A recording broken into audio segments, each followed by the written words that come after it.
keep this in mind. The state originally said that the bullet was shot from a revolver, but their expert witness years ago said the bullet recovered, was not indicative of being shot with a revolver, lacking the telltale characteristics. There's a skid mark that shows up, okay? Anyway, 5 years later, the AG called the expert and told him to run the bullet without the characteristics, and then all of a sudden, it's possible that it came from a revolver. Don't touch my camera. camera. Get the camera away from me. Counsel. Right now. Oh, counsel, is that how it goes? That's Charles Glenn's attorney, Mark Howard. We had a little dust up there for a minute, but we're okay.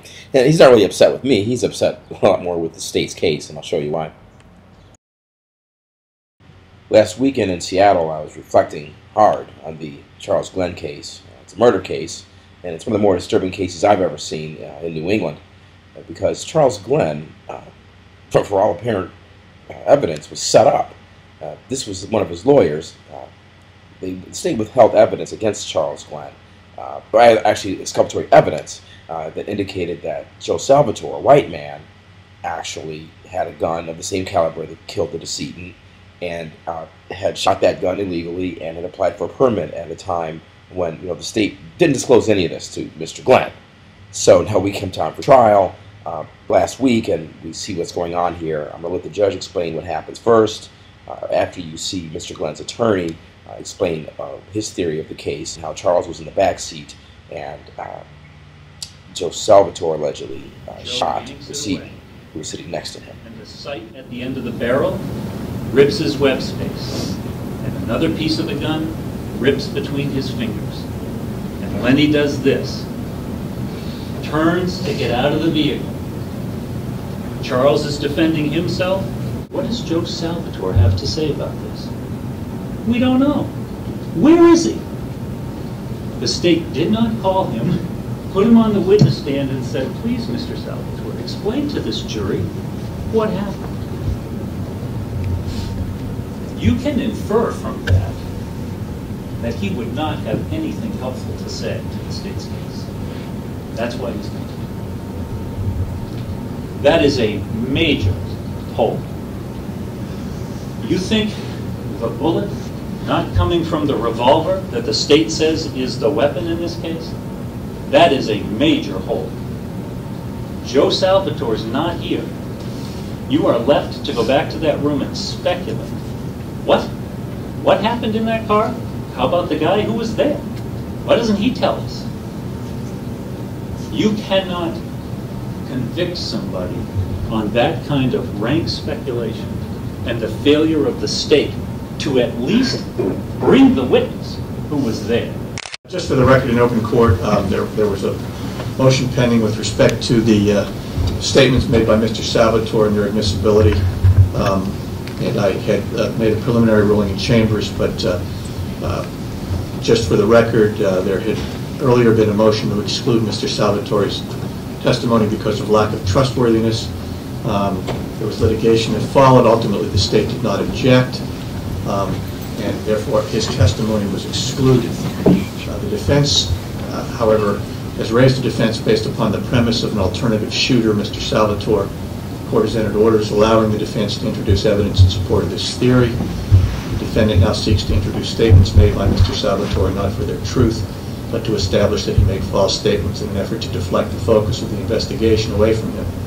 The court will allow the defendant to elicit from Officer Soucy statements made to him by Salvatore at the scene of the shooting because they are not offered for the truth and therefore are not hearsay and are offered in support of the defendant's defense. The court will also allow the defendant to ask Officer Soucy about Salvatore's silence and as to who the shooter was. The court found that such testimony, in particular Salvatore's non-response, would create a misimpression or mislead the fact finder because the defense intends to argue the jury may infer from Salvatore's non-response that he is the shooter, and in fact later the same day Salvatore gave statements to the police arguably indicating the defendant is the shooter. Therefore, under the opening the door doctrine specific contradiction, the court would permit the state to introduce certain otherwise inadmissible statements made by Salvatore to place his non-response in proper context. After I entered this order in chambers, each party modified their position, so now certain statements made by Salvatore will be elicited on direct examination, and certain statements made to other police officers will be elicited by the state in rebuttal. And up comes Joe Salvatore saying, I was with him, I was with him. And Anestis says, no, you weren't. Why is Joe Salvatore Why is he lying to the police about even being there and who he was with? I suggest to you he's doing that because he doesn't want the police focusing on him. You did a Terry Pat of this Joe Salvatore? Yes. Okay. Now, a Terry Pat is a brief frisk of someone's body that you do, correct? Correct. And generally that's for officer safety, right? That's correct. Was there anything in the way that Joe Salvatore was acting that kind of caused you to do a Terry Pat search? Yes. He was acting a little nervous? Correct. Now, at the time you did the Terry Pat, you found that he had a wallet on him, correct? I did, yes. And you opened the wallet and looked at it, right? I maintained possession of the wallet, yes. May I approach, Judge? This is Defendant's Exhibit H. Yes.